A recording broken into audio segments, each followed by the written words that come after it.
15వ అధ్యాయం. న్యాయాధిపతుల గ్రంథం 15వ అధ్యాయము.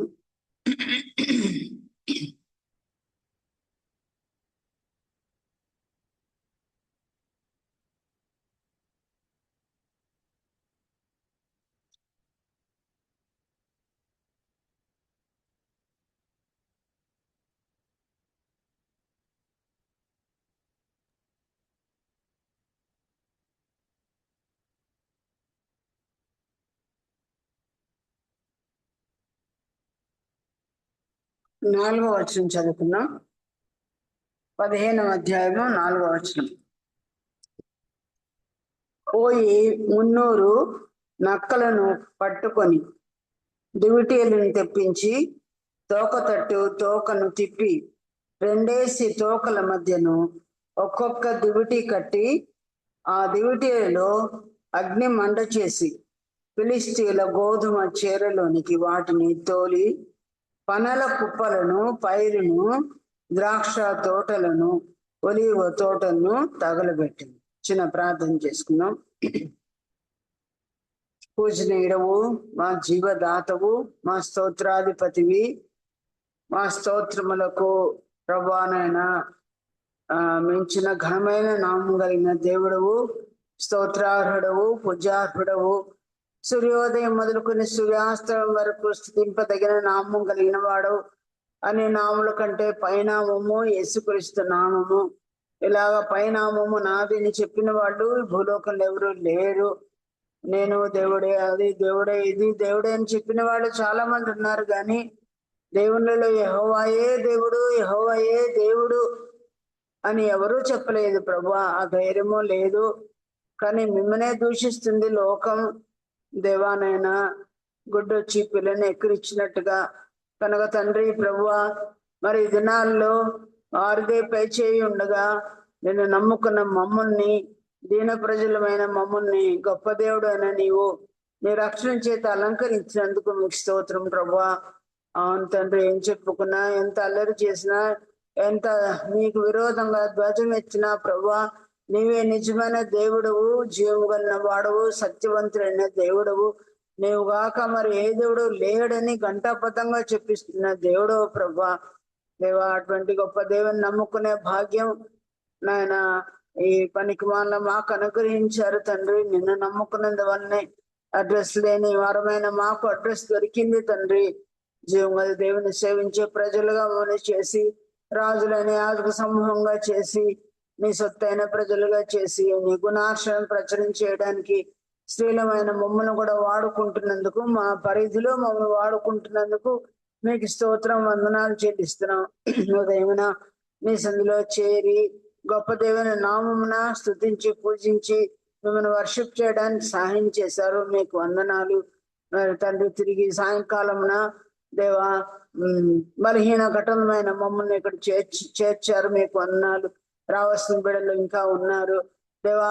ఉదయం కూడికి ఇచ్చిన ఇంపార్టెన్స్ ని అన్ని కూడికలకు ఇవ్వడానికి, ప్రార్థనా కూడికి కూడా మరి ఎక్కువగా అనేకలు కనబడడానికి ప్రభువా, శక్తి గల పరిశుద్ధ లేఖనాలు ధ్యానం చేయడానికి, నియామక కూడికలన్నిటికీ వచ్చి మీ నామను మహింపరిచి సంఘం ఎదుగుదల పొంది దేవానైనా క్షేమాభివృద్ధిని పొంది నీ సమరూపంలోకి మార్చబడి ప్రభు అయిన యేసు రమ్ము అని చెప్పగలిగిన కృపను దయచేయండి. ప్రతి ఇంటి వాళ్ళే ఇంకా శేషించిన ప్రజలు ఉన్నారు. నమ్ముకునైన అల్లుళ్ళు, కొడుకులు, కోడన్లు, మనవన్లు, మనవరాన్లు దేవా నాయన ఎంతో మంది ఉన్నారు ప్రభు. ఆ వియంకులు వాళ్ళు నమ్ముకోలేదు, సొంత జనాంగమే నమ్ముకోలేదు ప్రభు. వారందరిని రక్షించుకునే పని మాకుంది.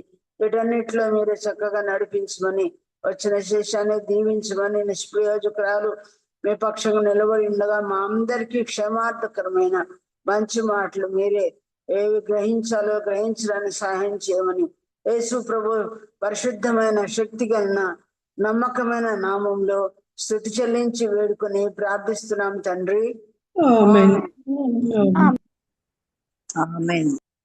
సోదరులారా, ఈ దినాల్లో సంసోన్ యొక్క భార్యను గురించి మనం చదువుకుంటున్నాం. చాలా మందికి సంసోను భార్య అంటే ఎవరు భార్య, దెలీలానా అంటున్నారు కదా. దెలీలా పేరు తెలిసిన భార్య కాదు.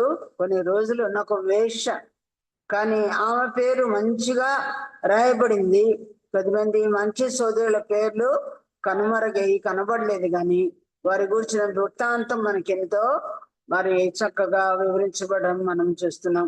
పేరు తెలియని తిమ్నాతు స్త్రీ మొదటి భార్యగా మనం చూస్తున్నాం. 7 రోజులు మాత్రమే ఉంది, 7 సంవత్సరాలు కూడా కాదు, 7 రోజులు మాత్రమే ఉన్న తిమ్నాతు ఈయన భార్యను గురించి మనం చదువుతున్నాము. అనేక అంశాలు మనం చెప్పుకున్నాం. ఎవరైనా చెప్తారా ఇంతవరకు మీకు గుర్తున్న అంశాలు?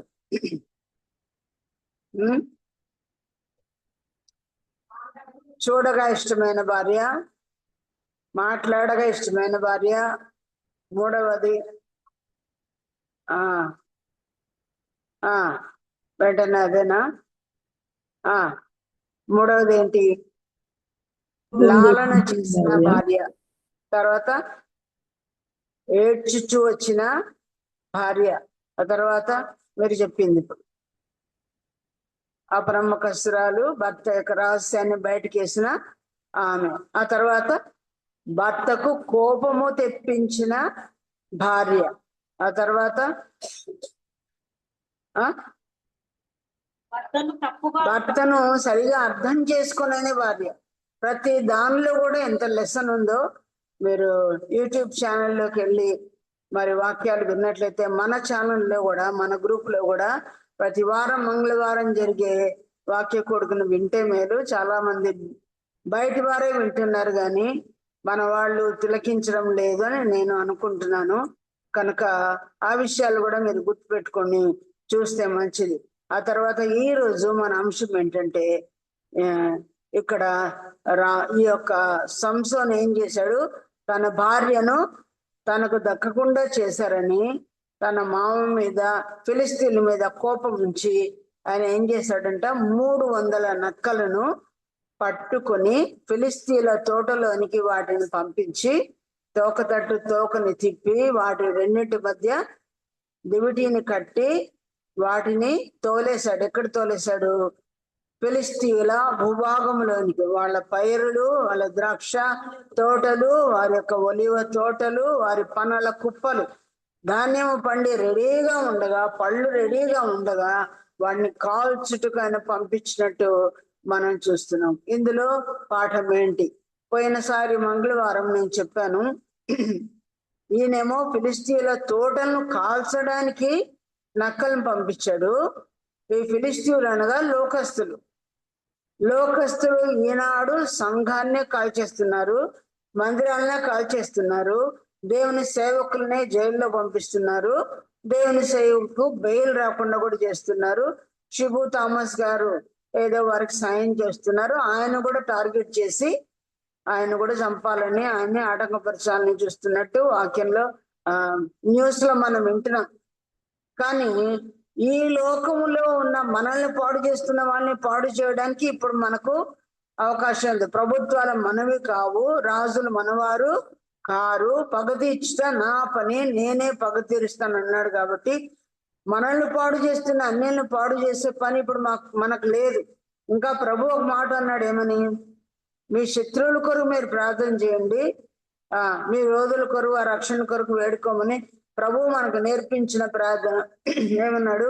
తండ్రి, వీరు ఏమి చేయించున్నారో వీరు ఎరగరు గనుకని, మనకు మనసు లేకపోయినా, మనకు ప్రేమ లేకపోయినా దేవుడు చెప్పాడు కాబట్టి అన్న మనసు తెచ్చుకొని కొన్నిసార్లు ప్రార్థన చేస్తున్నాం. మా విరోధులను క్షమించయ్యా, మా విరోధుల ఇచ్చకు మమ్మల్ని అప్పగించద్దయ్యా, నీ బిడ్డల కోరికను సిద్ధింపజేయ అని మనం ప్రార్థన చేస్తున్నాం. నిజమే. కానీ ఇక్కడ మనమేం పాఠం నేర్చుకోవాలి? పోయిన మంగళవారం నేను చెప్పిన విషయం ఏంటంటే, మీరు చాలా మంది వినట్లేదు కనుక వాటిని నెలకోసారి వచ్చే నా మాటల్లో ఇప్పుడు పీరియడ్ లో వాటిని క్రోడీకరించి సారాంశం చెప్పాలని ఇష్టపడుతున్నాను. ఈనాడు ఫిలిస్తీన్లు అనగా లోకస్తుల సంఘాలను మనం ఎప్పుడు పాడు చేయం. ఆయన రక్షించాడు కనుక మనం కూడా రక్షించే బిడ్డగానే ఉండాలి. కానీ ఈనాడు మనమేమి చేయాలి? మనం ఎలాంటి నక్కలుగా సంఘాల్లోకి వెళ్ళాలి? మనం ఈ నక్కలు మారు మనసు చెందిన నక్కలుగా ఉండాలి. ఆ ఇద్దరిద్దరు నక్కలు దేవుడు మనల్ని పంపించే నక్కలుగా మనం ఉండాలి. ప్రభు అన్నాడు కదా, మీరు సర్వలోకానికి వెళ్ళి సర్వ సృష్టికి సువార్తను ప్రకటించండి అని. శిష్యుల్ని ఎంతెంత మందిని పంపించాడు? ఇద్దరిని. మరి మగవారిని ఇద్దరిని పంపిస్తే ఆడవాళ్ళని ఇద్దరు పంపించద్దా? తప్పకుండా అవసరం. కనుక ఒక్కరిగా వెళ్ళడం కంటే స్త్రీలమైన మనం ఇద్దరిద్దరు కలుపుకొని వెళ్ళడం మంచిది. ఇప్పుడు గుంపుగా వెళ్ళడానికి వీలు లేదు. అసలు మన వాహనాలు చూస్తేనే మన ముందు వాహనాలు ధ్వంసం చేస్తున్నారు. కాబట్టి అందుకేనేమో మనం బస్సు కూడా లేకుండా దేవుడు చేశాడు. ఇప్పుడు ఇద్దరిద్దరు పోవాలేమో. మరి ఇద్దరు పోతున్నామా? ఇద్దరిద్దరు షాపింగ్కి వెళ్తున్నాం, ఇద్దరిద్దరు ఊర్లకి వెళ్తున్నాం, ఇద్దరు ఉద్యోగాలకి వెళ్తున్నాము. కానీ దేవుని కొరకు ఇద్దరిద్దరు కలుపుకొని మనం ఈ వీధికి వెళ్దాం, మనం ఈ హాస్టల్కి వెళ్దాం. అబ్బో ఈ దినాల్లో అనంతపురం ఎక్కడ చూసినా హాస్టల్సే, ఎక్కడ చూసినా వర్కింగ్ ఉమెన్స్ హాస్టల్సే, స్టూడెంట్స్ హాస్టల్సే, ఎక్కడ చూసినా రకరకాల మరి ఇలాంటి సేవకు అనుకూలమైన ప్రాంతాలు చాలా ఉన్నాయి, ఎన్నో ఉన్నాయి. ఎన్ని ఎంచుకోకూడదు మనం. కనుక చాలాసార్లు మనం దేనికి అలవాటు పడ్డామంటే, ఒకరు ఏదన్నా ఒక స్టేజ్ని సిద్ధపరిచి, ఒక సమూహాన్ని సిద్ధపరిచి, ఒక మీటింగ్ని సిద్ధపరిచి అక్కడికి రండి అంటే వస్తున్నాం. ఇక్కడి నుంచి చూడండి, ఇప్పుడు బస్సు ఉంది, మీకు అకామిడేషన్ పెట్టామంటే ఏదో తెలియని ఏదేదో పేర్లు ఊర్లు కలిగిన దానికి వెళ్తున్నాం. కానీ నియామక గుడికి ఎందుకు రావడం లేదు? అంత దూరములో ఉన్న వాటికి వెళ్తూ ఉండగా దగ్గరున్న వాటికి మనం ఎందుకు రావడం లేదు అనే విషయాన్ని ఆలోచించుకుంటే మంచిది. కనుక మనం సంఘాల్లోకి వెళ్ళాలంట, పొరుగు సంఘాల్లోకి వెళ్ళాలి. ప్రభు అపోస్తుల కార్యంలో దేవుడు చెప్తూ ప్రభు వారితో అన్నాడు కదా, పరిశుద్ధాత్మ పూర్ణులై ఉండండి. మొట్టమొదటి మీరు ఎక్కడికి వెళ్ళమన్నాడు? యూదయ, ఆ తర్వాత యూదయ అంటే సొంత స్టేట్, తర్వాత సమరయ అంటే పొరుగు స్టేట్, సమరయ, ఆ తర్వాత గలిలయ, ఆ తర్వాత అంతటను దూరం. ముందు స్థానికంగా నైబరింగ్ స్టేట్స్, నైబరింగ్ విలేజెస్, పొరుగు సంఘాలు, ఆ తర్వాత బూదిగంతముల వరకు మీరు నాకు సాక్షులై ఉండండి. ఇది ఎంతమంది మనం నెరవేరుస్తున్నాము? ఆయన శిష్యులైన వారికి 12 మందికి మాత్రమే కాదు, ఆయన శిష్య జనాంగమైన మనమందరికీ కూడా దేవుడు ఈ మాట చెప్తున్నాడు. సంఘ పెద్దలే ప్రపంచమంతా తిరగలేరు, నీవు నేను కూడా ఈ మాటలో ఈ ఆజ్ఞలో మనం కూడా ఉన్నాం. మరి మనం ఎందుకు తిరగలేకపోతున్నాం?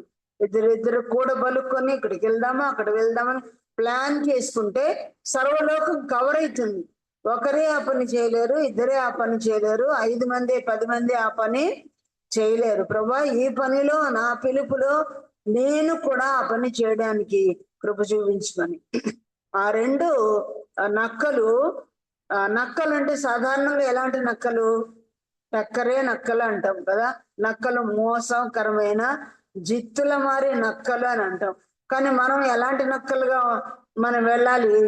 మారు మనసు పొందిన నక్కలు. చిన్నయ్య గారు ఎప్పుడో మాటను, కాకులంట ఏరియాకు ఆహారం తీసుకొచ్చిన కాకులు ఎలాంటి కాకులంట? మారు మనసు చెందిన కాకులంట. అవి టక్కరిగా కొట్టేసి అసలు సలైవ ఊరుతా ఉంటుంది కదా. కూర ముక్కలు తీసుకొచ్చినాయి, రొట్టె ముక్కలు పెద్దగా శోధన ఉండదు అనుకోండి కదా, కూర ముక్కలు చాలా శోధనగా ఉంటాయి.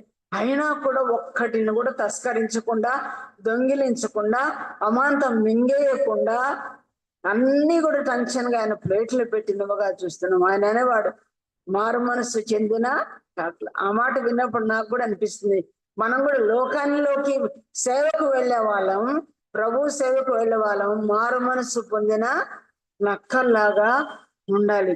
ఈ నక్కలు తోలి వేశాడు. అలాగ ప్రభు మనల్ని పరమ సంసోను ఎక్కడికి తోలుతున్నాడు? సంఘాలకు వెళ్ళండమ్మా, హాస్టల్స్కి వెళ్ళండమ్మా, వీధుల్లోకి వెళ్ళండమ్మా అని అంటున్నాడు. ఇంకో చోట స్థలం చాలా ఎక్కువ ఉంది అని దేవుడు పంపిస్తూ పనివారిని ఏమన్నాడు?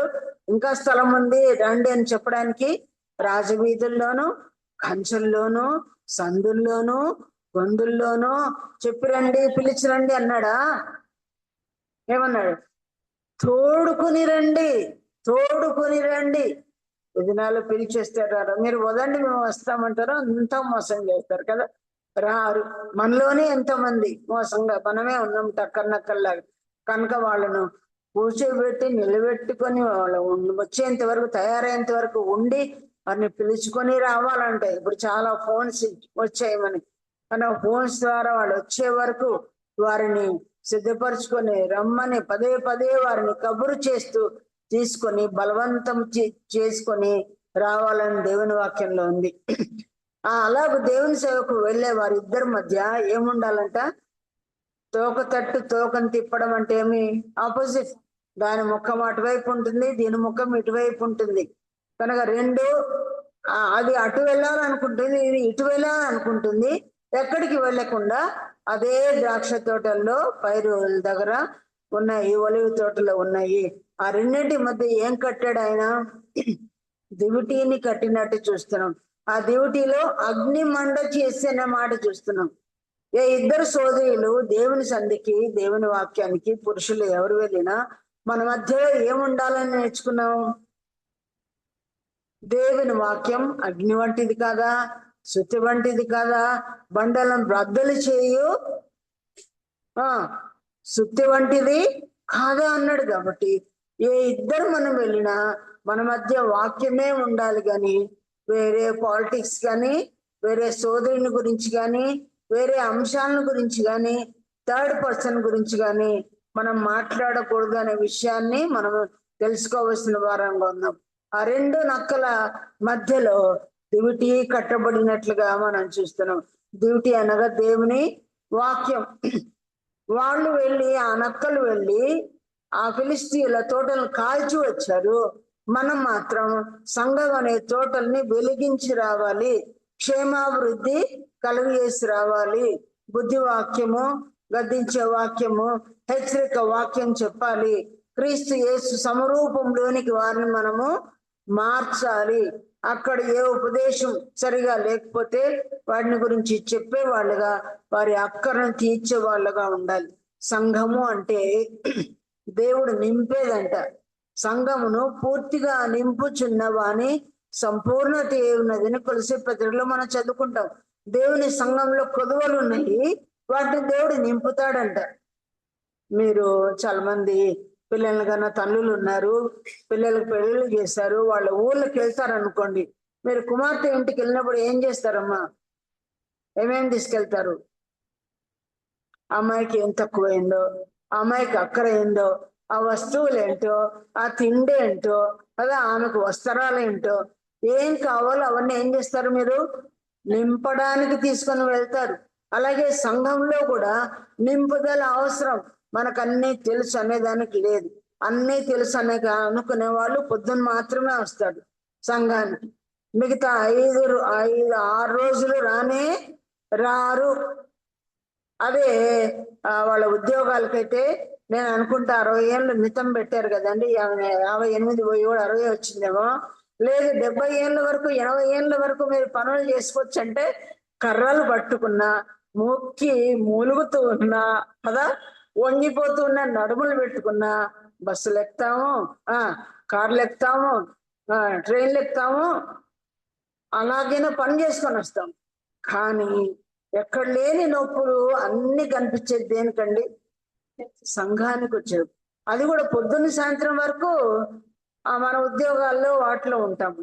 కానీ 1 గంట, గంటన్నర, 2 గంటలు అట్ ద మోస్ట్ అనుకుంటే, దీనికి అక్క ఏం చెప్తావులే నీ నొప్పులు అని ఎన్ని చెప్పు. మరి అవి ఉద్యోగంలో కనపడవా? అవి మన క్యాంప్స్ లో కనపడవా? కనబడుతున్నాయి. ఎందుకు? దానికి వచ్చిన విలువ దీనికి మనం ఇవ్వటం లేదు. వాక్యమే కదా, వాళ్ళే కదా చెప్పేది, వెళ్ళే చర్చే కదా అనుకుంటున్నాం. కానీ 66 గ్రంథాలు నాకు బాగా వచ్చుననే వాళ్ళు రావద్దండి. అవునా? నాకు అన్నీ వచ్చుననే వాళ్ళు రావాల్సిన పని లేదు. కానీ ఏమీ రాకపోయినా వాక్యమే తెలియదు. ఇంకేమంటారు? మనకి ఇంటికి పోతే ఒక ఆమె, ఎందుకక్క ప్రభు నమ్మిన వాళ్ళకే మనకేందుకక్క కష్టాలు వస్తాయి అని. అంటే ఆమెకు ఓనామాలు కూడా బైబిల్లో తెలియవేమో అని అనిపించింది.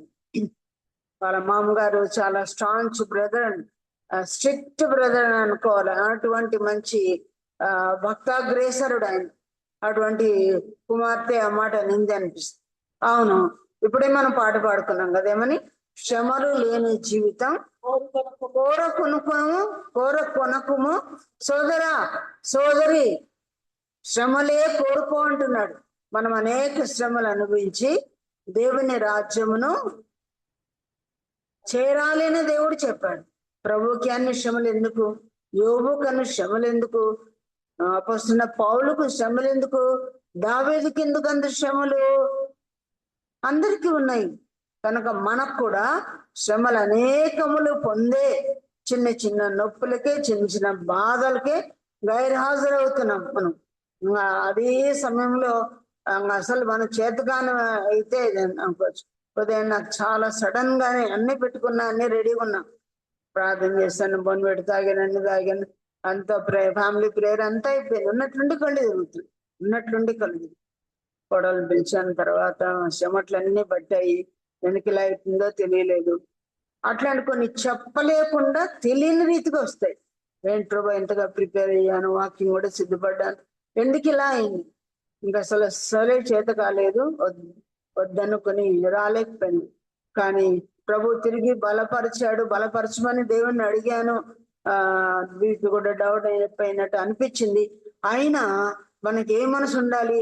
వెళ్ళాలి, వెళ్ళాలి, వెళ్ళాలి, నా వంతులని నిలబడాలి, నేను కనపడాలి, నా స్వరం వినబడాలి. ఇంకో మాట దేవుడు ఏమన్నాడు? నీ ముఖము నాకు కనబడనిమ్ము, నీ స్వరము నాకు వినబడనిమ్ము. మన స్థానంలో మనం ఉండాలి. ఆ ప్రభు వచ్చినప్పుడు, సంసోన్ వచ్చినప్పుడు, సంసోన్ భార్య ఇంట్లో ఉండిందండి? సంసోన్ భార్య ఇంట్లో ఉండిందా? లేదు, ఎక్కడికి వెళ్ళిపోయింది. వాళ్ళ నాన్న చెప్పినట్టు ఆ నియములకు వెళ్ళిపోయినట్టుగా చూస్తున్నాం. వాళ్ళ మాట వీళ్ళ మాట విని, సాతానుడి మాట విని మన స్థానంలో మనము కనబడకపోతే దేవునికి ఎంత మనము విచారము, ఎంత దుఃఖం మనం కలిగజేసిన వాళ్ళగా ఉంటాము. సరే, ఈ రెండింటిలో వాక్యమే కలిగి ఉండాలని, వెళ్ళి వెలిగించాలని, ఆ సంఘాలను నింపాలని, కొదవలు తీర్చాలని ఉన్నారు. మనం మన పల్లెల నుంచి ఎంతమంది వస్తున్నారు కదండి, సేవకులు 70 మంది వస్తున్నారు అని వింటున్నాం. ఆ సంఘంలోకి మీరు వాళ్ళు వచ్చినప్పుడు కలుసుకోండి. కలిసి, బ్రదర్ మీ సంఘంలో ఎంతమంది వస్తారు, ఇప్పుడు స్త్రీ మీటింగ్ ఉందా లేదా కనుక్కొని వాళ్ళ పల్లెల్లోకి వెళ్ళండి. విచారించి మీ ఆత్మలు మీవే, ఇంకో సోదరి ఆత్మలు ఆమెవే. ఎవరు వాళ్ళు మన సొంతగా రక్షించుకున్న మందను కలిగి ఉండాలి. రిబకాకు ఒక మంద ఉన్నిందంట, లేయాకు ఒక మంద ఉన్నిందంట. అలాగే బెషబా కూడా ఇప్పుడు కథలాగా చెప్తాడు కదా, ఆయన ఏమన్నాడు? తన కుమార్తెలతో కలిసి అని అంటాడు కదా, ఎవరు ఊరియా అంటాడు, అదేదో ఆ మాట ఉందన్నమాట. తన కుమార్తెల్లో ఒకటిగానో ఏమో. అట్లా దేవుడు ప్రియులారా, నీకు ఇచ్చిన ఆత్మలు నీవే. ఎవరి ద్వారా రక్షించబడుతున్నారంటే ఇట్స్ ఓకే, కానీ నీవు సొంతంగా నీ ఆత్మలు సంపాదించుకున్నావు.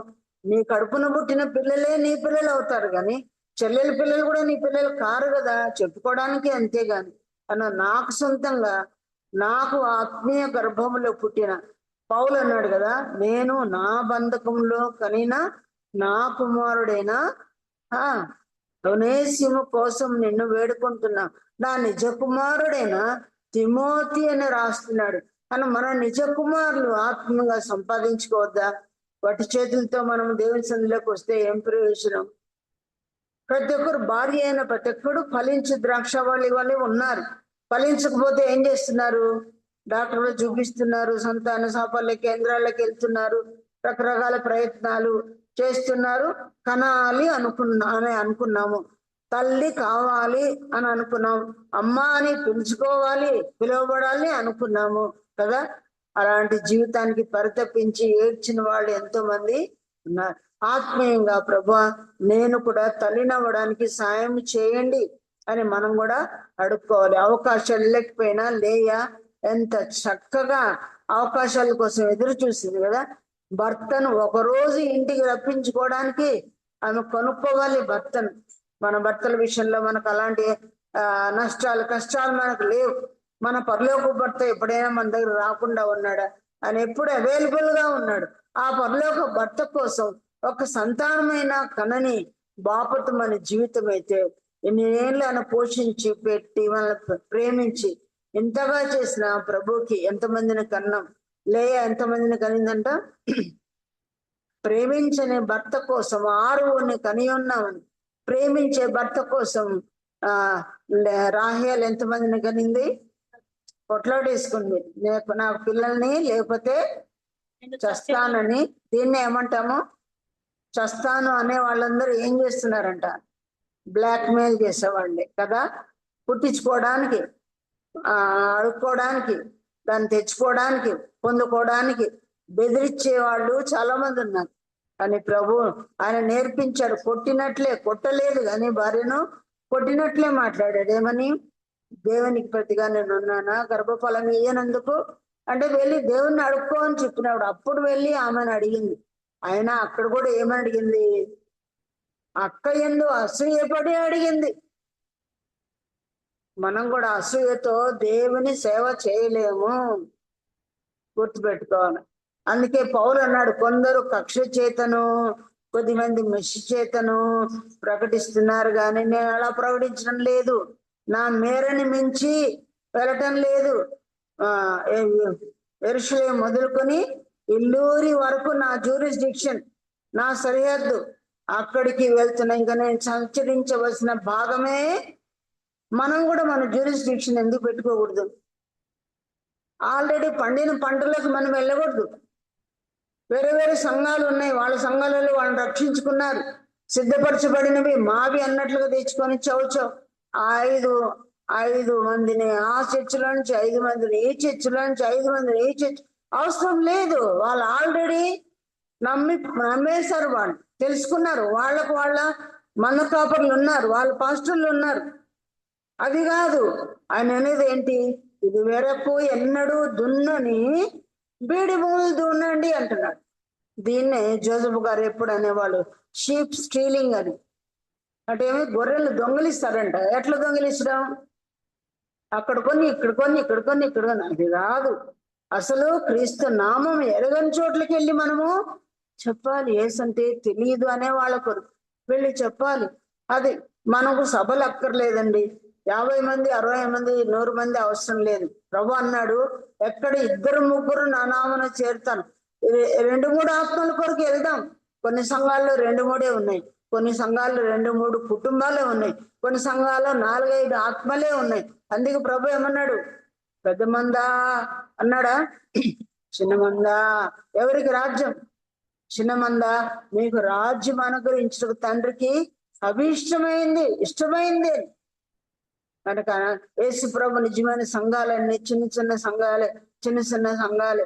ఏదో స్క్రీన్ ఏర్పాటు చేసి అక్కడ ఏ సేవకుడు లేకుండా ఏదో ఒకరే ఎక్కడో కేంద్రంలో చెప్తా ఉంటే స్క్రీన్ లో వినడం కాదు.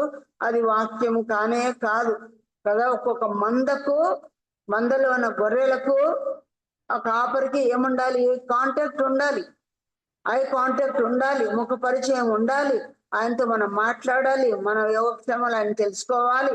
మన యోగక్షేమాలు ఆయనకు తెలుసుకోవడం ద్వారా, చెప్పడం ద్వారా వాళ్ళ ప్రార్థన మరి మనకు ఉండాలి. ఇలా ఉండవలసింది. కానీ ఇలా మనం వెళ్ళి దేవుని పని చేసి సంఘాన్ని నింపేవారుగా ఉండాలని పోయిన మంగళవారం నేను చెప్పాను. ఈరోజు మనకు మరొక టాపిక్ ఏంటంటే, ఇక్కడ ఈయన ఎంతమంది ఎన్ని నకలు దొరికాయి ఈయనకి?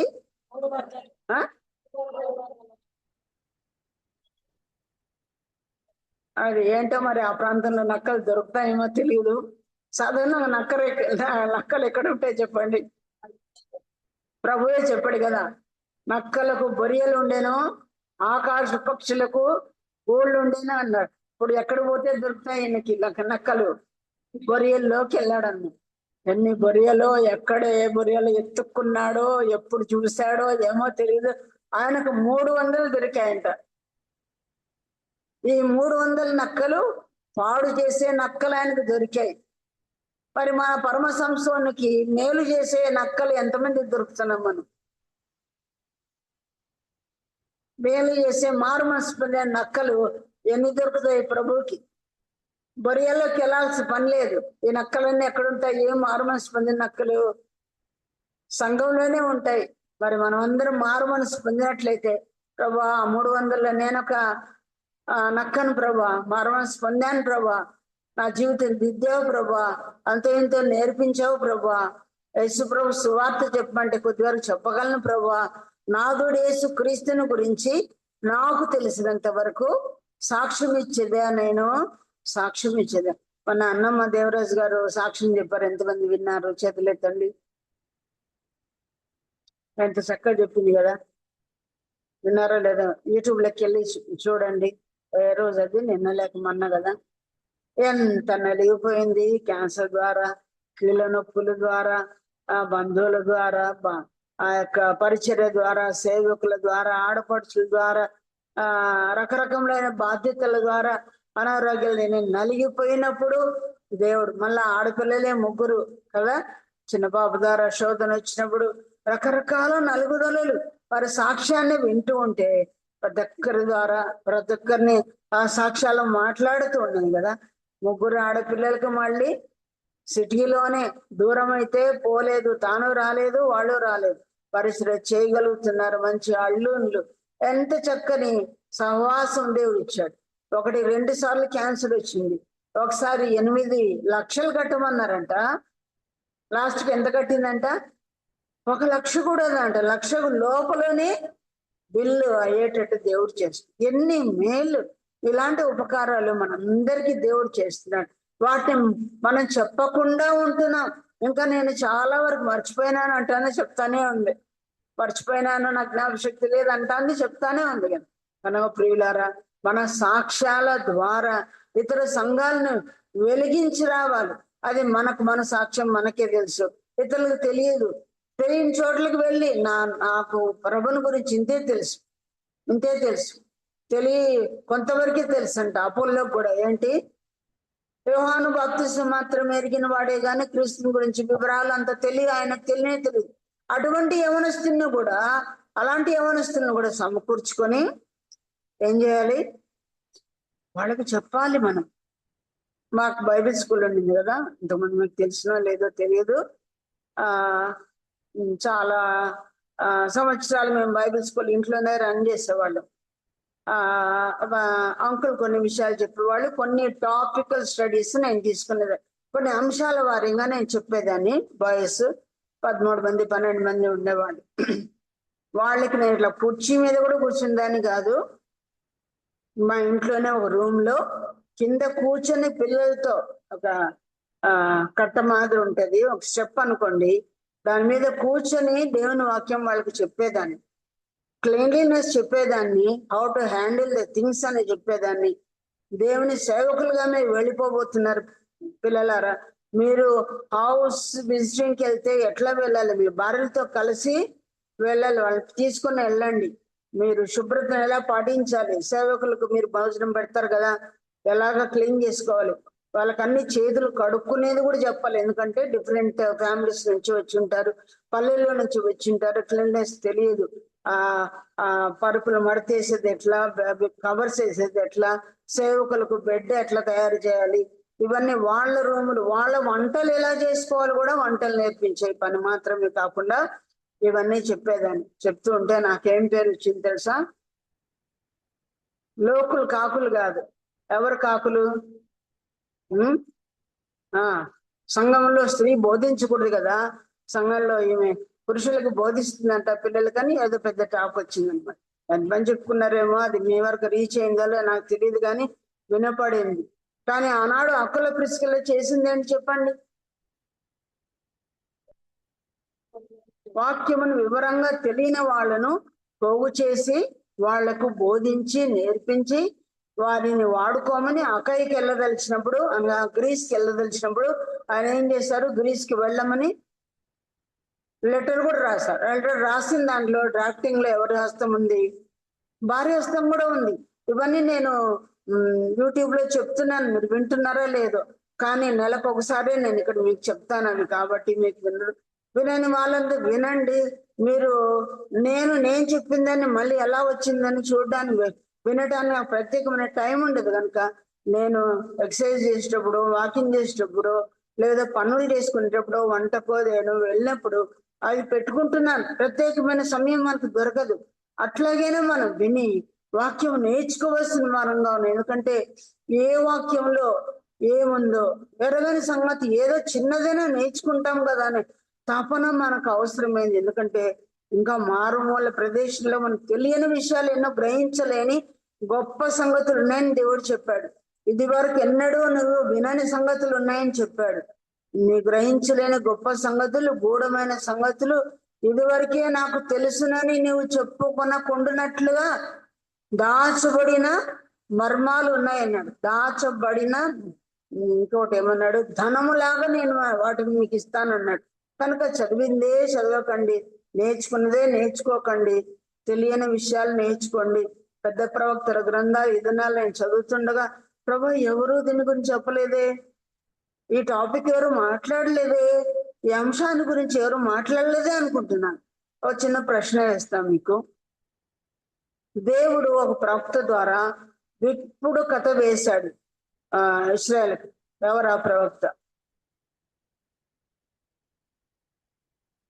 సంసోన్ ప్రవక్త కాదే, సంసోన్ న్యాయాధిపతి.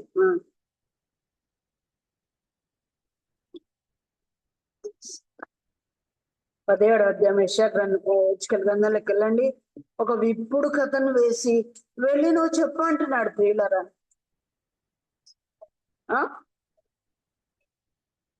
యెహెజ్కేలు ప్రవక్త. కనుక అసలు ఆ భాగాన్ని ఎవరు చెప్పినట్టుగా నేను వినలేదు ప్రభా, నాకే తెలియదు. అమ్మా, యెహెజ్కేలు ప్రవక్త విప్పుడు కథ చెప్పని దేవుడు చెప్పాడు. కనుక అట్లాగా మన జీవితంలో తెలియని సంగతులు ఎన్నో ఉన్నాయన్నమాట.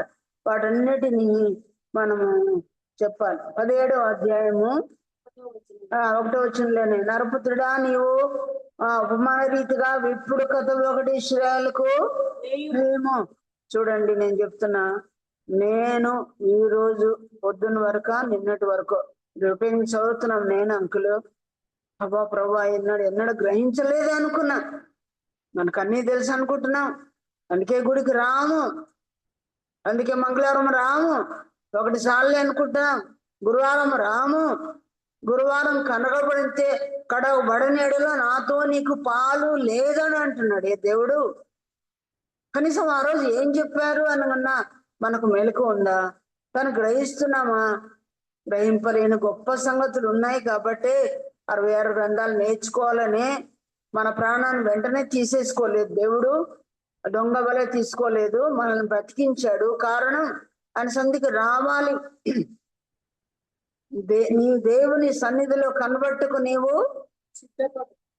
ఎక్కడుంది ఈ మాట? ప్రసంగి గ్రంథంలో. ఆ సిద్ధపాటే లేదు, ఆ సిద్ధ మనసే లేదు. కాబట్టి ఎంతో మంది రాలేరంట. నేను అంటే ఎవరి కోసమో కాదు కదా, నీ కోసం నీవు కడగబడాలి అంటున్నాడు కనుక తండ్రి. మరి అనేకులు దేవుని సంధికి మనం రావాల్సిన వాళ్ళుగా ఉన్నాం. సరే, ఈయన 300 నక్కలు దొరికాయంట. మరి ఇక్కడున్న ప్రతి నక్క, మారు మనసు పొందిన ప్రతి నక్క, జీవితం మార్చుకున్న ప్రతి నక్క లాంటి వాళ్ళం. మంచి వారమేం కాదు, మనం చాలా చెడ్డవారం. ప్రభుకు దొరికాము, పట్టుకున్నాడు దేవుడు. ఈ నక్కలను ఏం చేయాలి? వెళ్ళి దేవుని పని చేసుకొని రావాల్సిన వాళ్ళంగా ఉంది. మరి ఇక్కడ ఉన్న నక్కలు, ఈ రోజు నేను ఏ నక్కల గురించి చెప్పాలి అనుకుంటున్నానంటే, పరమగీతములు 2:15 చూడండి. నా మెయిన్ అంశం ఈరోజు పరమగీతములు 2:15 ఎవరైనా చదువుతారు?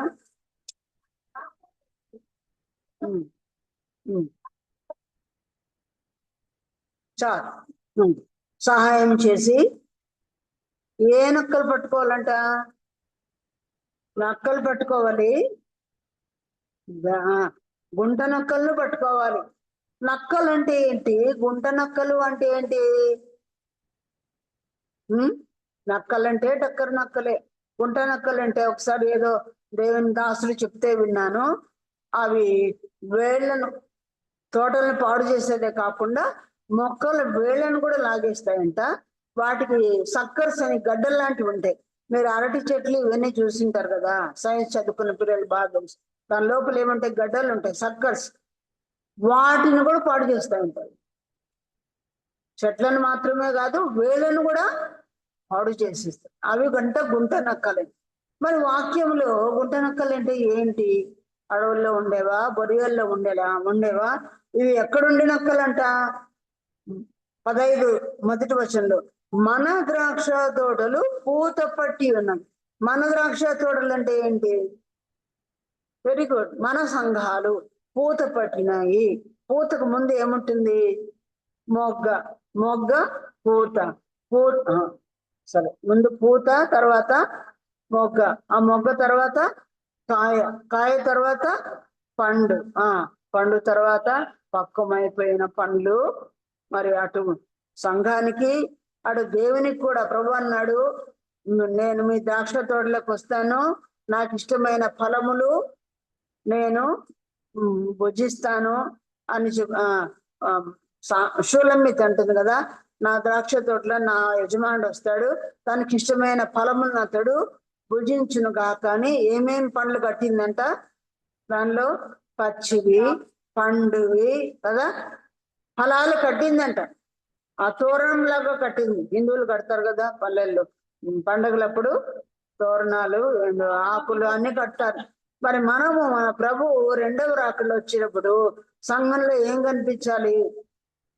మనమందరము పండిన పంట, పచ్చివో అంటే పిల్లల్నే కదా, ఇంకా వాళ్ళ అభివృద్ధి కాలేదేమో, పచ్చివో చిన్నపిల్లల్ని కన్నామేమో, యవనస్తులను కన్నామేమో, వృద్ధులను కన్నామేమో, అవన్నీ పచ్చి పండువి ఫలాలు మన సంఘంలో కనపడాలి. ప్రభు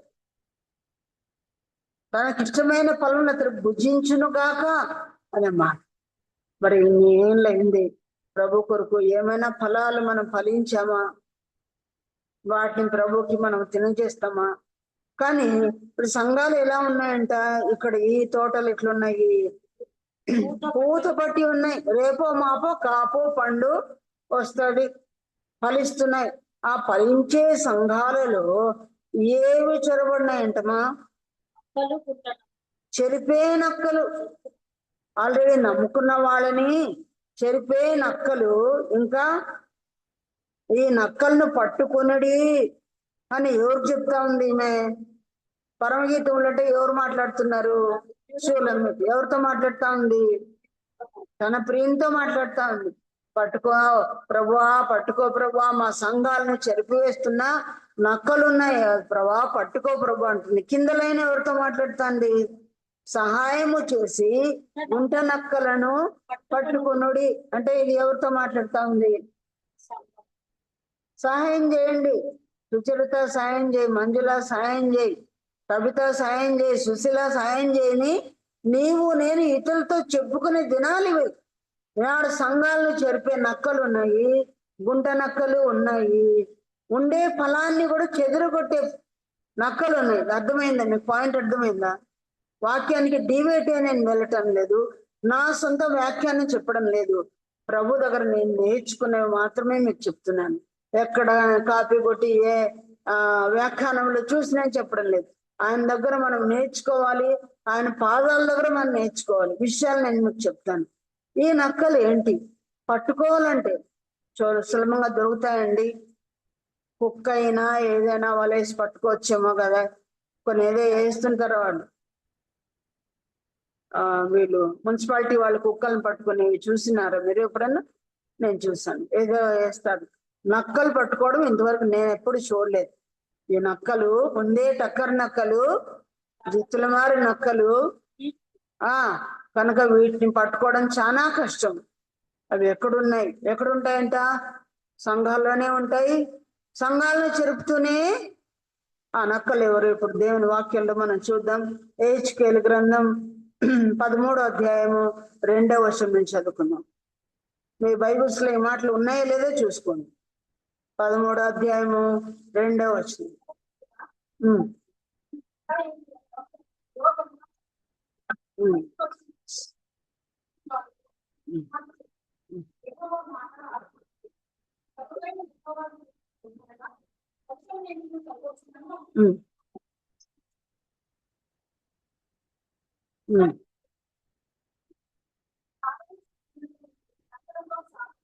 ఎవరండి నక్కలంట?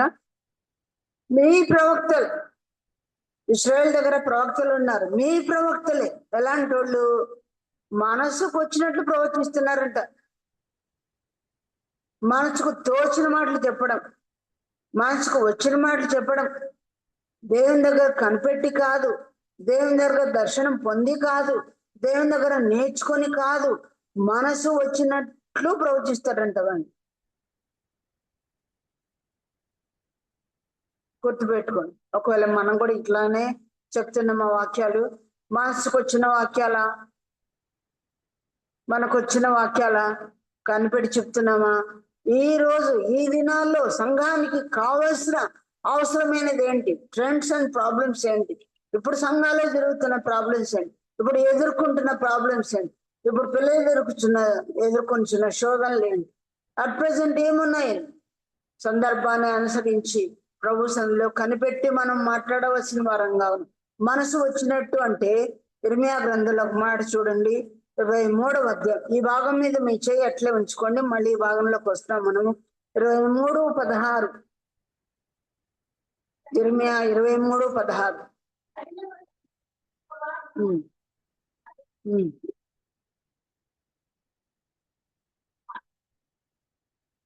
ఆల పింపకుడి, ప్రవక్తల మాట వినొద్దంట. ఎందుకు?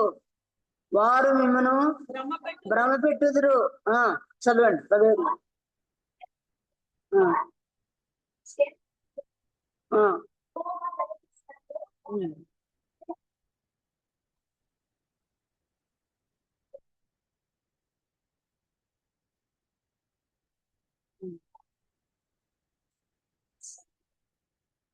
ఎట్లా చెప్తారంటండి? తోచిన దర్శనాలు కూడా తోస్తాయంట వీళ్ళకి. ఇలా అనుకుంటే తోసేస్తాయి అనమాట, మనసుకు వచ్చేస్తాయి అనమాట. మరి ఏం చెప్తున్నారు పైకి? యెహోవా సెలవిచ్చిందని చెప్తారని. తోచినట్లు మాట్లాడడం, మనసుకు వచ్చినట్టు మాట్లాడడం. ఇలాంటి వాళ్ళు ఆ దినాలు ఎట్లా జరిగినాయో ఈ దినాలలో కూడా ఇలాంటి బోధకులు ఉన్నారంటారా లేరంటారా? ఎందుకు దేవుడు హెచ్కేల్ గ్రంథం వాళ్ళకే ఇవ్వాల్సింది, మనకెందుకు రాశాడు ఇప్పటి వరకు? ఈ దినాల్లో ఉన్నారు, దుర్బోధకులు ఉన్నారు, డబ్బులకు బోధించే వాళ్ళు ఉన్నారు, పొద్దు గడుపుకోవడానికి బోధించే వాళ్ళు ఉన్నారు, కాలం గడుపుకోవడానికి బోధించే వాళ్ళు ఉన్నారు కదా. పిలువబడిన సేవకులు కాదు వీళ్ళు, వాళ్ళే వచ్చేసారు. సంఘము అపాయింట్ చేసిన వాళ్ళు కాదు వీళ్ళు, సంఘం గుర్తించిన వాళ్ళు కాదు. నేను కూడా సేవకుడిని, నేను కూడా సేవకురాన్ని అని వాళ్ళు అజంప్షన్, వాళ్ళు ఊహించుకొని వచ్చేసారన్నమాట. మాటలు బాగా గమనించండి. ఎప్పుడైనా మీరు మాటలు చదివారో లేదో మరి ఇవన్నీ చదువుకోవాలని గుర్తు చేసుకోండి. 18వ వచనం చదవండి మా. అక్కడే మాట విని గ్రహించినట్లు ఆయన సభలో నిలిచివాడెవడు? ఏ మాట చెప్పాలనుకుంటే ఆయన సభలో నిలవాలంట. యెహో మాట విని గ్రహించేటట్టు మనం ఎక్కడ నేర్చుకోవాలి? ఆయన సభలో నిలుచువాడేవాడు. నా మాటలను గ్రహించినట్లు దాన్ని లక్ష్యం చేసిన వాడేవాడు. మరి ఆయన సభలో నిలుచుకుంటున్నామా? ఆయన సంధిలో నిలుచుకుంటున్నామా? ప్రభు వాక్యం తీసుకుంటున్నాను, నీ చిత్తమైతే దీని ద్వారా నాతో మాట్లాడయ్యా, దీనిలో నీ సభలో నీ సన్నిధిలో, సభ అంటే సన్నిధే, నీ సన్నిధిలో కూర్చొని నేను నేర్చుకోవాలనుకుంటున్నాను. మరి ఎక్కడ నేర్చుకుందంట? యేసయ్య యొక్క ఉత్తమమైన పాదముల దగ్గర నేర్చుకుందంట. మరి మనం కూడా ఆయన పాదాలలో కూర్చోవాలి.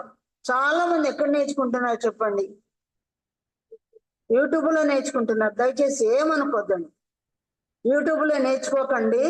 ఆల్రెడీ ఎవరో ధ్యానం చేసిన ఏమంటారు వాటిని, మ్యాగజైన్స్ లో నేర్చుకోకండి. నేర్చుకోండి, కానీ మీరు బ్యాక్గ్రౌండ్ గా తీసుకోవచ్చు, కానీ మక్కి దాన్ని ఇక్కడ పెట్టొద్దండి. మీ నెరేషన్ లోనే తెలిసిపోతుంది. ఎక్కడో చూసి చెప్తున్నారు, ఎక్కడో చదివి చెప్తున్నారు, మీ మాటలోనే అర్థమైపోతుంది. ఎంగిలి కూడా మనకు అవసరమే లేదు. ఎవరి దగ్గర నేర్చుకోవాలి? ప్రభు పాలనలో కూడా నేర్చుకున్న దానిలో శక్తి ఉంటుంది, పవర్ ఉంటుంది. ఎవరి దగ్గర నేర్చుకుంది అంతంత మాత్రమే ఉంటుంది. ఇక్కడే ఒక మాట ఉంది, మీకు చదివి వినిపిస్తాను నేను. 30వ వచనం చదువుతారా? ఇర్మియా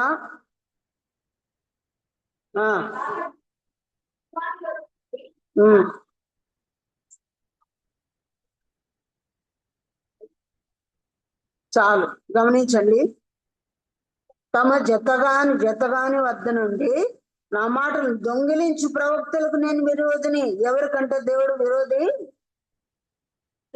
మాటలు దొంగిలిస్తారంట. అంటే అర్థం ఏంటి? మెసేజెస్ దొంగిలిస్తున్నారు.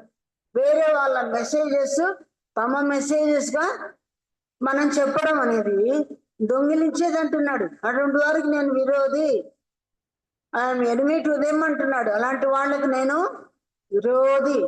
వేరే వారి మాటలు నీ మాటలుగా నీవు కలుపుకొని చెప్తూ ఉండడం విరోధి అని దేవుడు చెప్తా ఉంటే, స్వేచ్ఛగా నాలుకలు ఆడించుకొనిచు దేవోక్తులను ప్రకటించు ప్రవక్తలకు నేను స్వేచ్ఛగా నోళ్ళు ఆడించడం, ఇష్టం వచ్చింది పలకడం, తోచింది పలకడం. ఇది కాదండి ప్రసంగ విధానము, కానే కాదు. నా సభలో వారు నిలవవాలని అని చెప్తున్నారు. ఆయన మాటలు 3 మాటలు చాలండి.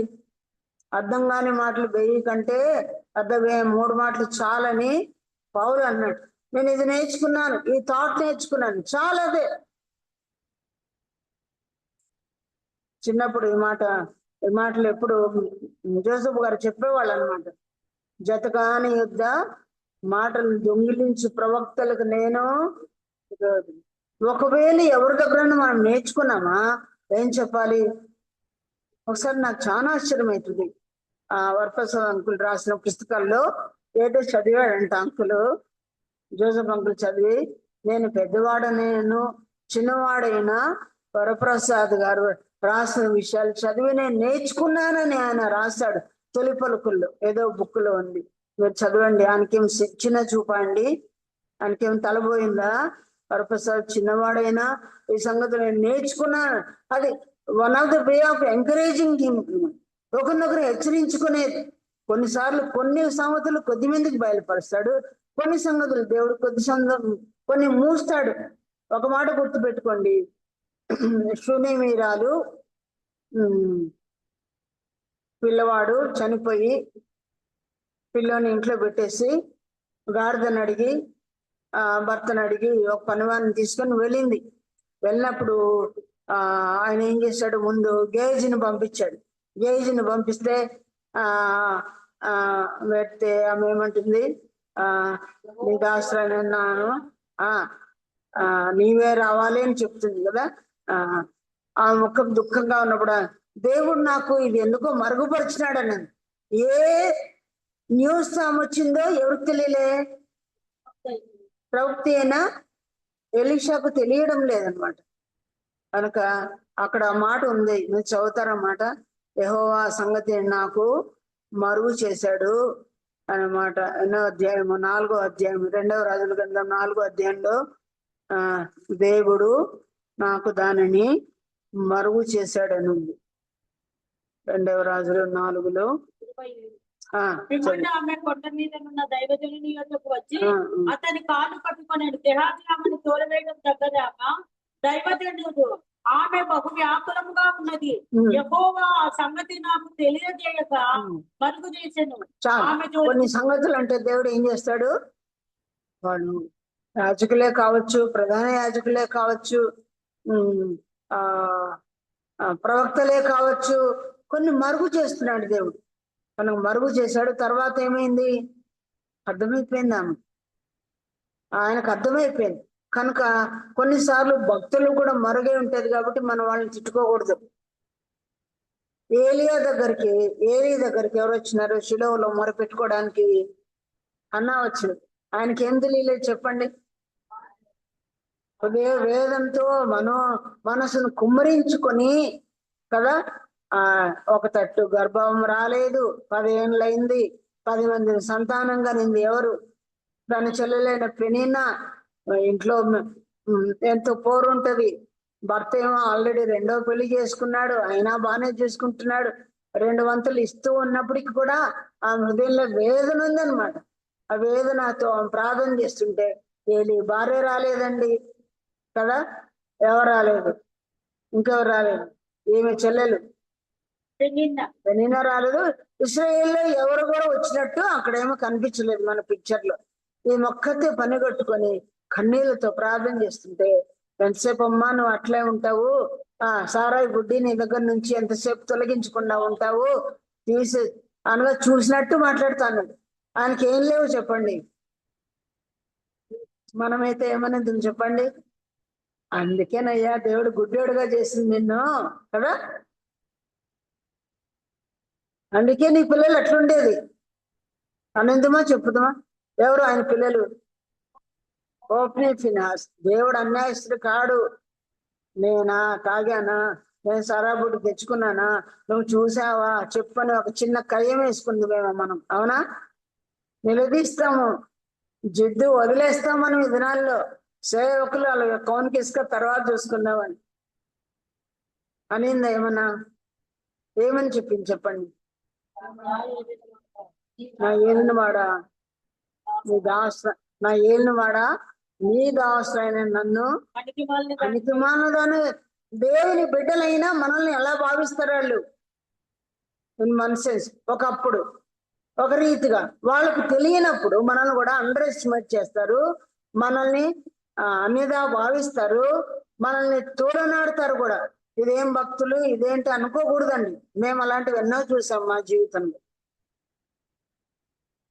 పర్సనల్ గా అడిగితే చెప్తాను నేను.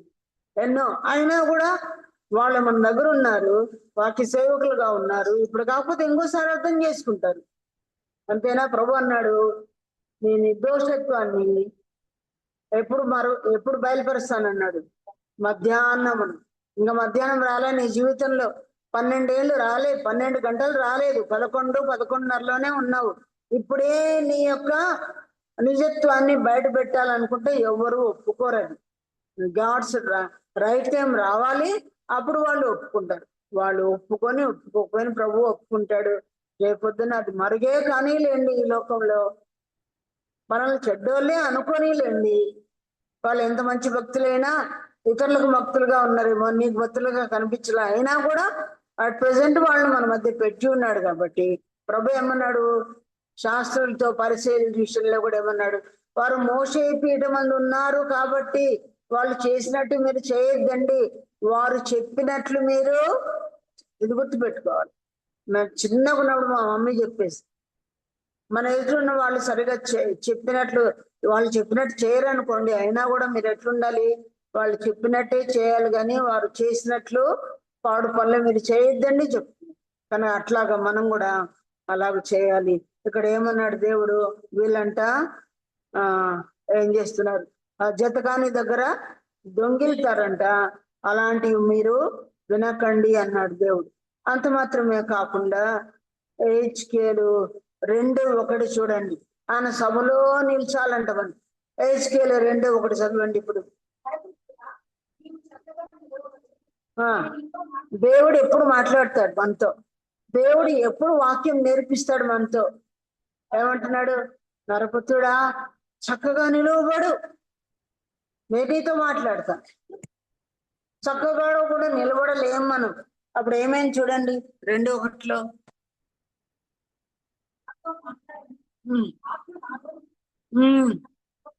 మనం నిలబెట్టేది కూడా ఎవరు? దేవుడే. చక్కనితనం నాలో లేదు, తెలివి లేదు, జ్ఞానం లేదు, నీ సందులో ఎట్లా నేర్చుకోవాలో కూడా, ఎట్లా కూర్చోవాలో, ఎట్లా ఆలకించాలో కూడా లేదు. వినే చెవి లేదయ్యా, గ్రహించే హృదయం నాకు లేదయ్యా, నాకు సాయం చేయి ప్రభా అని దేవుని అడితే, ఆయన సభలో నిలిచి మనం ధ్యానం చేయాలనే దానికి మాట చెప్తున్నాను. కనుక నువ్వు చక్కగా నిలువు, నేను నీతో మాట్లాడతానంటే అప్పుడు దేవుడు మాట్లాడితే నువ్వు వెళ్ళి చెప్పు. తిరుగుబాటు చేసే ఈ యొక్క ఇశ్రాయేలీయులకు చెప్పని దేవుడు చెప్తున్నాడు. కనుక మనం అందరం ఆయన సంధిలో కూర్చొని నేర్చుకోవాలండి, సొంతంగా నేర్చుకుంటున్నాం. అలాగే ఈ యొక్క హెచ్కేలు గ్రంథంలోనే 34వ అధ్యాయం చూడండి. హెచ్కేలు 34:16. తప్పిపోయిన దానిని నేను వెతుకుదును, తోలివేసిన దానిని మరలా తోలుకొని వచ్చేదను, గాయపడిన దానికి కట్టుబట్టేదును, దుర్బలముగా ఉన్న దానిని బలపరుచుదును. అయితే త్రొవ్విన వాటికి, బలము గల వాటికి శిక్షను మీద పెట్టి లయపరిచెదను. నా మంద మీ విజయమై దేవుడైన యెహోవా నాకు నేను సెలవిచ్చినదేమనగా, గొర్రెకును మధ్యను, గొర్రెలకును పొట్టేళ్లకును మధ్యను, గొర్రెలకును మేకపోతులకు మధ్యను భేదము కనుకొని నేను తీర్పు తీర్చేదను. సారీ నేను ఇది కాదు. దానియేలు గ్రంథంలో మాట చూద్దాం, చూడండి 9వ అధ్యాయం 2వ వచనం. 9:2 9.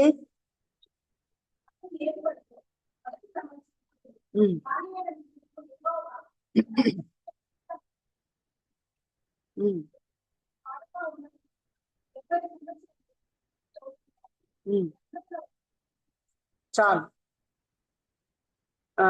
ఈ దానియేలంట ఏ గ్రంథం ద్వారా గ్రహించాడంట? అంటే ఏ గ్రంథంలోకి వెళ్ళి చదువుతున్నాడు ఇప్పుడు? ఇర్మీయా గ్రంథంలోకి వెళ్ళి. కానీ రెఫరెన్స్ కూడా చెప్పేస్తున్నా, ఎవరి ద్వారా తను నేర్చుకున్నాడో, ఏ గ్రంథాన్ని చదివితే ఏం నేర్చుకున్నాడో అది చెప్తున్నాడు. ఒకవేళ ఎవరి ద్వారానైనా మనం నేర్చుకుంటే, పలానా స్కోఫీల్డ్ లో నేర్చుకున్నాను, పలానా డేక్స్ బైబిల్లో నేర్చుకున్నాను, ఫలానా కామెంటరీలో నేను నేర్చుకున్నాను చెప్పొచ్చు. మెన్షన్ చేస్తే పగవారి యొద్ద జతగాని యొద్ద మనం దొంగిలించినట్టుగా ఉండదు అనమాట. కనుక ఫర్ ఎగ్జాంపుల్ మంచి ఎగ్జాంపుల్ ఏంటంటే, ఫలానా గ్రంథాన్ని చదివి నేను నేర్చుకున్నానని ఆయన చెప్పగలుగుతున్నాడు కదా. మరి 21వ అధ్యాయం 24వ వచనం కూడా చదువుదాం, చూడండి. హెచ్కేల్ గ్రంథమే 21:24. కాబట్టి ప్రభువైన యెహోవా ఈలాగు సెలవిచ్చుచున్నాడు, మీ అతిక్రమములు బయలుపడుట వలన మీ సమస్త క్రియలలో నుండి మీ పాపములు అగుపడినట్లు మీ దోషము మీరు మనసునకు తెచ్చుకొనినందునను, నేను మిమ్మల్ని జ్ఞాపకము చేసుకొనినందునను మీరు చెయ్యి చిక్కి ఉన్నారు. సారీ నేను తప్పు చెప్పాను. 29 చూడండి, 27, 28, 22వ అధ్యాయము 27, 25, 28 నుంచి చదవండి. దానిలో అధిపతులు లాభము సంపాదించుటకై నరహత్య చేయట్లను, మనుషులు నశింపజేయట్లను, వేటన చీల్చు తోడేళ్ల వలె ఉన్నారు.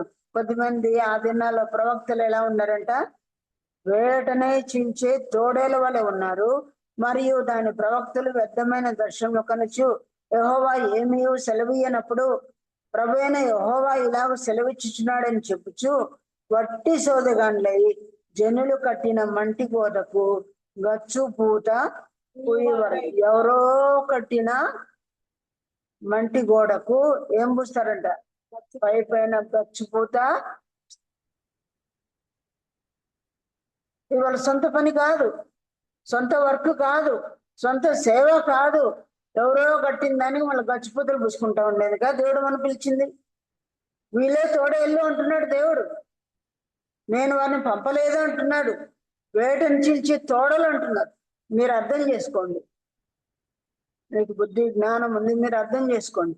మనము అట్టి తోడేళ్ళుగా ఉండవచ్చునా? అట్టి గచ్చిపూతలు పూసేద్దామా మనము? పునాది నుండి కదా వర్క్ చేయాల్సింది. ఏసే మన పునాది అన్నాడు. అపోస్తులు ప్రవక్తలు కట్టిన పునాది మీద మనము పరిశుద్ధమైన ఇల్లుగా కట్టబడుచు ఉన్నాము. ప్రభువును బేస్ చేసుకొని కదా ఇవి చేయాల్సింది. ఎవరో చేసిన దానికి మనము ఆ మంటిపోతంటే దానికి మనం గచ్చిపోతంట. ఇది దేవుడు ఈ పనికి బహుమానము ఇవ్వడు. మనము మరి నిలిచే పని, కనబడే పని, జీతం పుచ్చుకునే పని, బలా నమ్మకమైన మంచి దాసురా అని చెప్పే పనిగా మన పని ఉండాలి.